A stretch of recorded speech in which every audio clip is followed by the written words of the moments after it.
Welcome to the latest episode of the Green Digi Hub podcast. With me is Kathrin. She is the founder of Skinnovation.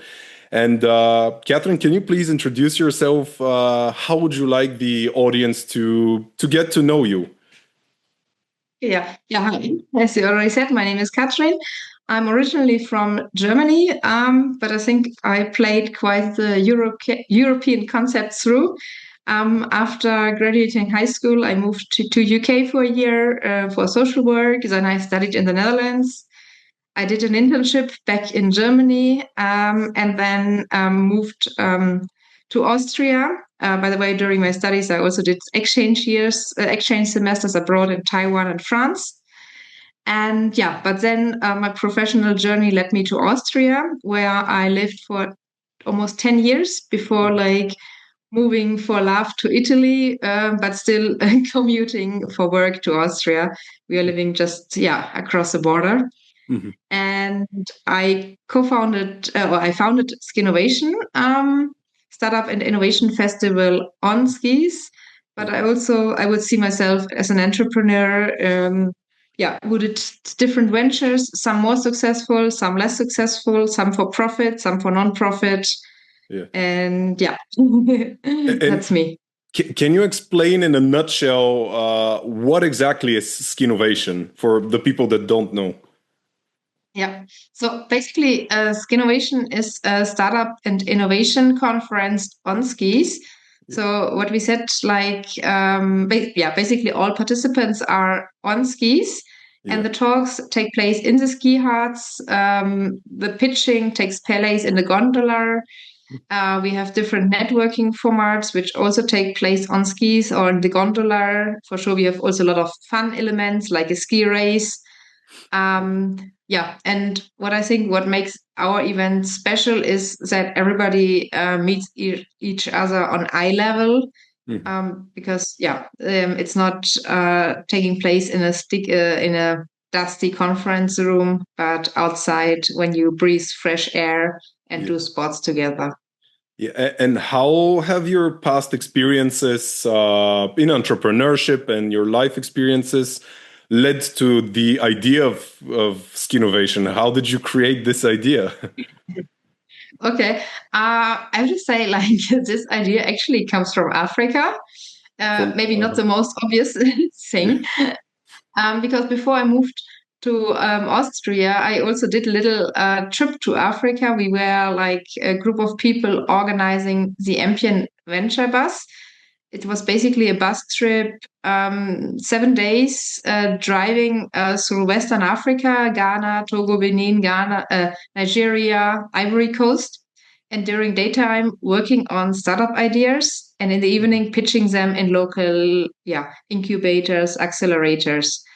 And I did it, and it was like a great adventure. Mm-hmm. A lot of stories to tell also. But then I moved to Austria, and I thought hey, how can I transfer this to Austria? First, driving in a bus around Austria after you have done this in Western Africa with a lot of borders, bumpy roads, and also I would say a little bit less infrastructure. This sounded like a little bit boring in Austria. Yeah. So my idea was how do the Austrians move around, or especially the Tyroleans? And it was okay, skiing is really something here. Mm-hmm. So why not doing it on skis? Mm-hmm. And then the first event was a one-day startup and innovation day, basically for students, where we skied down from the top of the mountain via various stations to the bottom and worked on ideas. Mm-hmm. And it was a pretty little success. And then my PhD supervisor, who was also a little bit involved, because that's why I originally moved to Austria. Spoiler, I never finished my PhD. Said, okay, can you prepare a pitch deck? We will present this idea to the Chamber of Commerce, mm-hmm. and see if they will join. Next year, we're going to do it with not 20 people, but 200. And so I did. I prepared a little presentation. We pitched it. And I was like, okay, if I go out with maybe like, yeah, something like 5,000 euros, I'm fine. I will do it again. But I went out, I got out with a little bit more. So I definitely did it again. And from there, it has been growing. And how exactly did you choose Innsbruck? Did you choose it Well, first to live there and then create Skinnovation, or did you choose Innsbruck for Skinnovation specifically? I think I did not choose Innsbruck. Innsbruck chose me. Yeah, I never like, yeah, I like skiing. I yeah, also like we went on skiing holidays with my parents yeah, as a child, but like I was not one of these crazy people saying like I have to move to study in Innsbruck because of the mountains. yeah, In the beginning, I was actually very hesitant and saying, okay, every once in a while I have to go out because, yeah, the mountains are like too limiting.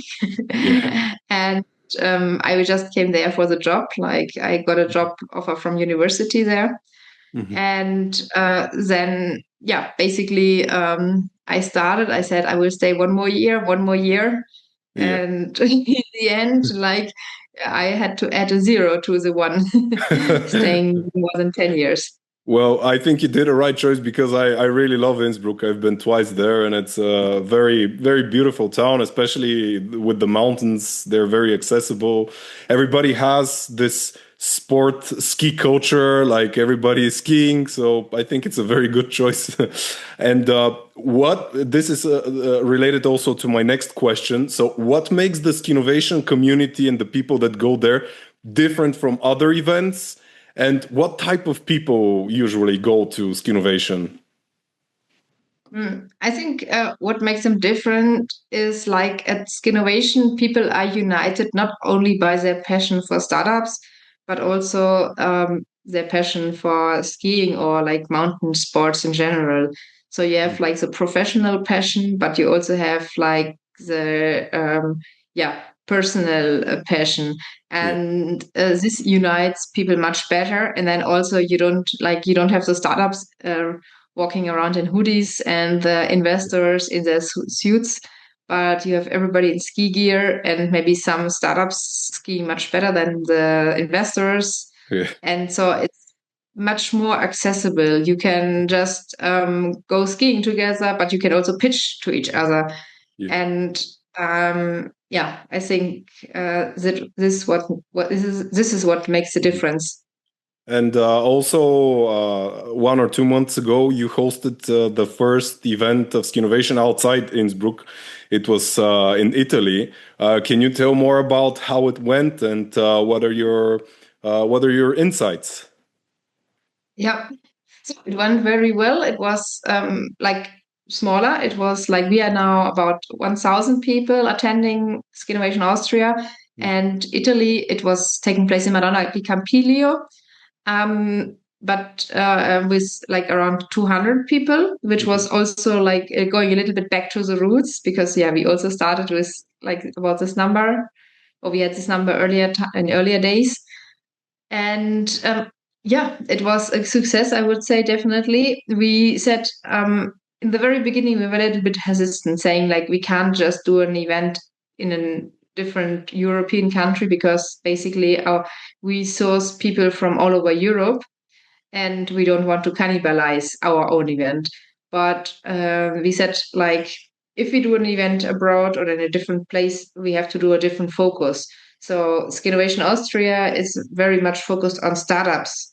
Mhm. But Skinnovation Italy, it has been more focused on investors and corporates and on corporate innovation. And Mhm. sure, there were also startups, and we also had the pitch, but so the setup was a little bit different. And also, I have to say, like, I think, yeah, it was much more Italian focused. So we had Mhm. about, I think, 70% Italians attending and 30% non-Italians. In Austria, it's about 70% from the Mhm. DACH region, mostly, I have to say, Austrians and Germans. Mhm. Yeah, but we are like, yeah, we are definitely open to expanding this event. Mhm. We are currently also talking with Switzerland. We have been Mhm. talking with US, I think there are a lot of possibilities and interesting like directions to go. Yeah, this event is definitely going to become very famous. And I also have a question for people who don't have a startup or for people who cannot ski. Can they attend Skinnovation? Yes, sure. Yeah. So we have basically four groups attending. Yeah. It's sure startups, then investors, corporates, and the fourth group we call them entrepreneurship enthusiasts. It's basically all people interested in the topic of entrepreneurship. So we have also a lot of people from university attending, but also from incubators, accelerators, or people who are just like, how do you say, like maybe thinking about to start Yeah. something or interested in the topic in general. And it's also very cool to see that maybe one day they're attending Skinnovation and a couple of years later they have actually started something. And when you talk to them, they say like, yeah, I got the inspiration at Skinnovation. Yeah. Yeah. So, in a nutshell, everybody who would like to start their entrepreneurial journey and everybody who likes the mountains and the beautiful views can join. Yes, definitely. So we are open to everyone. I have to say, I think it's a little bit more interesting, or like if you are interested, if you're also passionate about mountains and mountain sports, it doesn't have to be skiing. It can also be hiking Yeah. or mountain biking. But like, yeah, it's important that you like, that you're open to this spirit, which like, is taking place in the mountains. Yes, and with each year, this is a sort of observation. The European startup community is growing larger and very well connected. Different events at different cities, different formats. So a lot of people are becoming entrepreneurs. But what would you say as a final message to young people who are wondering if they should try out their ideas? They're maybe hesitant a little bit. Why should they be brave and why should they start their startups, their ideas? Um, I think why? Because the being self-employed or like is the best thing. Like at least for me, I think like the freedom and the flexibility is definitely worth it. Still, it's a lot of hard work and also a lot of work. Um, in German, is self-employed translate to self and all the time, Yeah. selbstständig. Um, that's definitely true. But I would, definitely say like, I recommend everyone try it out. Try it out. If it's something for you, if it's something, then it's definitely totally worth it. If it's not something for you, that's not a problem or it's not a failure to step back and go back to employment afterwards. But you will learn so much about, and it's such a great experience.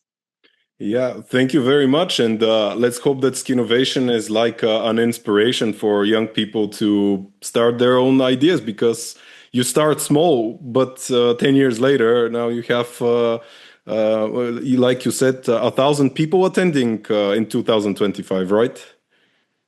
Yeah. Yes, definitely. But one thing I would like to mention in the end is also like, it's 10 people that the 10 years that we have been working on it. And there were also hard years, for example, with COVID, Yeah. and also years where we did not reach our goals. And it always look in the end, and not in the end, like I don't want to say that Skinnovation is at its end, but like at some point it looks great, but you also Yeah. have to see like the hard work and the, let's say, not so bright years Yeah. behind it. And don't get like afraid or like don't get lost if you have like hard years in the beginning as well. Yeah, I think yes, every entrepreneurial journey or project that you overtake, you have hard years, but we have to remember the good years to inspire us to Yes. continue forward. I hope that in the next 2026 there are even more people. So let's hope that it turns out very successful. And thank you very much for participating in this interview. I would also be very glad if you can share this episode on your social media among your friends and subscribe to the channel. And yeah, thank you for for being a guest in the podcast. Thank you. Thank you very much. See Bye. you soon. Bye bye.